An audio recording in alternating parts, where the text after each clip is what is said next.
Along the flanks of the Atlantic hagfish, Myxine glutinosa, lie approximately 100 slime glands, each a tiny biological factory. Inside, two distinct cell types are held in reserve. The first, gland thread cells, are enormous, containing a single, intricately coiled protein thread measuring up to 15 centimeters long. This thread, composed of intermediate filaments similar to the keratin in your hair, is spooled with incredible precision, like a rope packed into a microscopic canister. Alongside these are gland mucus cells, vesicles filled with a glycoprotein called mucin, the same substance that makes up mucus in your own body, but here it is dehydrated and densely packed. The trigger for deployment is purely mechanical, the bite of a predator. A muscular sheath around the glands contracts, expelling the contents into the surrounding seawater. This is where the physics of expansion begins. The moment the mucin vesicles are exposed to the saltwater, they rupture. The salt ions in the water, particularly calcium, disrupt the electrostatic forces holding the mucin molecules together, causing them to unfurl and aggressively bind with water molecules. Simultaneously, the protein threads, freed from their cellular confinement, begin their own rapid unspooling. This isn't a gentle process, it's an explosive hydration event on a microscopic scale. The result of this near instantaneous process is a staggering increase in volume. A single hagfish can release less than a milliliter of this precursor substance, yet it can create liters, sometimes gallons of slime in less than half a second. The slime expands to nearly 10,000 times its original volume. Think about that for a moment. It's equivalent to a single can of soda expanding to fill a small swimming pool. The expansion is driven by the hydrophilic nature of the mucin and trapping vast quantities of ambient water, while the uncoiled threads provide a structural scaffold. What is this substance exactly?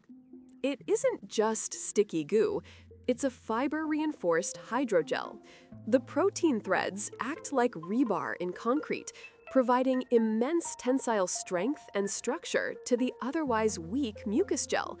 This combination is what makes it so effective.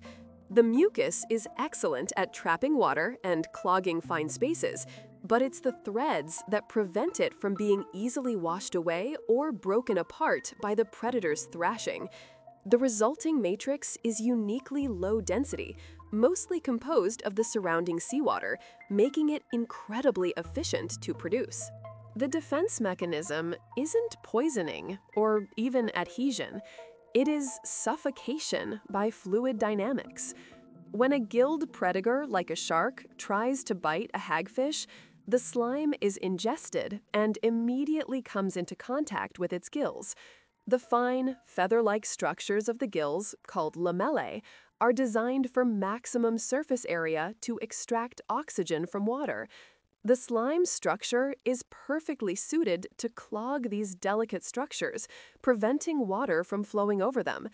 The shark, unable to breathe, is forced to release the hagfish and violently clear its gills to avoid suffocating.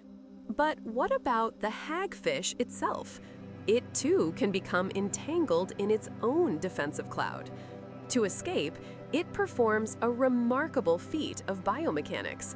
It ties its own body into a simple overhand knot.